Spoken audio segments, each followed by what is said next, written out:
नमस्कार मित्र आणि मैत्रिणींनो, तर मी तुम्हा सर्वांचं स्वागत करत आहे माझ्या चॅनलवर, ज्याचं नाव आहे नवा दिवस नवी सुरुवात. तर कसे आहात तुम्ही? तर आज आहे शनिवार आणि आज आहे शनी अमावस्या. तर सकाळी सगळं म्हणजे क्लिनिंग वगैरे चालू होतं, कारण शनी अमावस्येला उंबरा वगैरे पूजा सगळे क्लीन करणं गरजेचं असतं.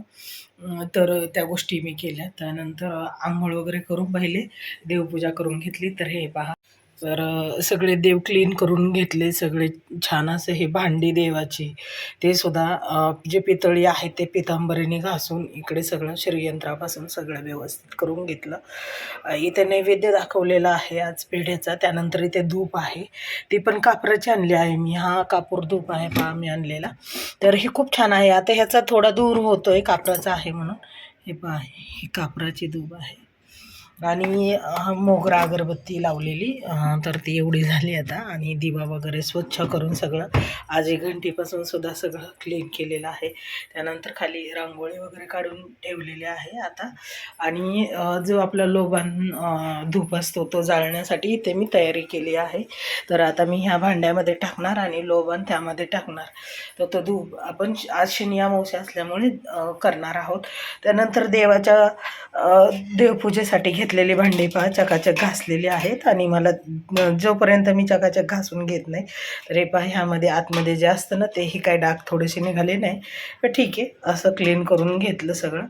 मग मी हा पितांबरीचा डबा ठेवून द्यायचा आहे मला. तर चला, आणि सगळं क्लिनिंग केलं. आता बाकीच्या गोष्टी आहेत. त्यानंतर अरे बापरे, बसलं नाही झाकण. आपण घेतो आहोत आता ही धूप जाळायला ह्यामध्ये. तर थोडासा पहिला धूर कमी होतोय म्हणून थांबले मी थोडी. इथे एक झोट लावून ठेवलेला आहे. आणि इथे उंबऱ्याचे पण आज छान इथे सगळं चकाचक केलं बसून. त्यानंतर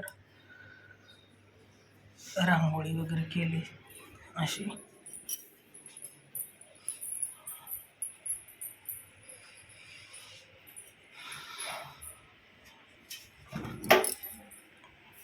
तर आता धूप घेत आहे मी इथे टाकून. विस्तू चांगलं फुललाय. आणि ह्यावर आता आपण, खरं हा पण थोडंसं विस्तव पाहिजे आता, पण ठीक आहे, एकावर थोडंसं केलं चालतं, कारण फार दूर होण्यालाही मतलब नाही. आणि ह्यावर ना थोडीशी पावडर टाकायची बस.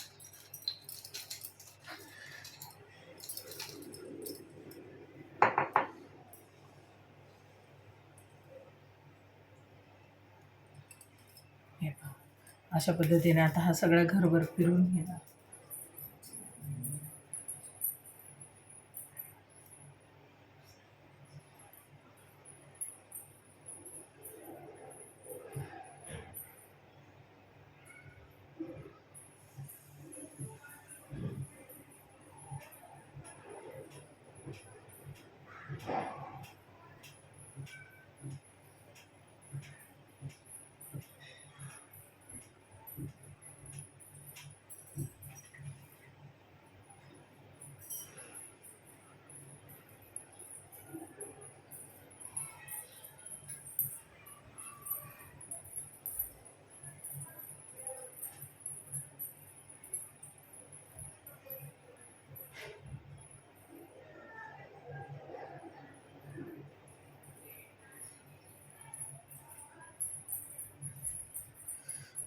संपूर्ण घरात असे फिरवले आता ही दूध.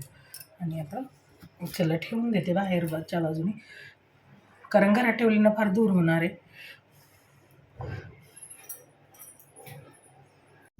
तर तुम्ही पाहिलं सगळे देवपूजा वगैरे झाली होती.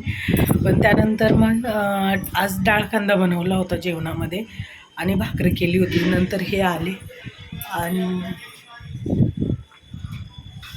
बापरे फार हवा सुटले. मग आता काय केलेलं की डाळ कांदा आणि भाकरी बनवली. त्यानंतर थोडं तळण वगैरे, आंब्याचा रस होता. आणि तर जेवण दोघांनी केलं आणि हे झोपून घेतलं ह्यांनी. माझी चालली होती कामं, भांडी वगैरे, किंवा जे देवाचा दिवा चेंज केला, तो सुद्धा हे पहा पितांबरीनी.